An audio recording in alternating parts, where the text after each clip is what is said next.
Doing a little purple power today. I'm working on the old Honda.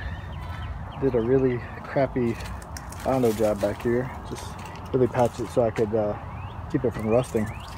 And we cut out a bunch of wire and garbage. Alright, so the bay is as clean as it's gonna get today. So still got some places back in the back I need to reach. Kind of move some of these wires over here in that corner. Gotta get that. Down here. But other than that, it doesn't look bad. So we'll work on cleaning it up some more later.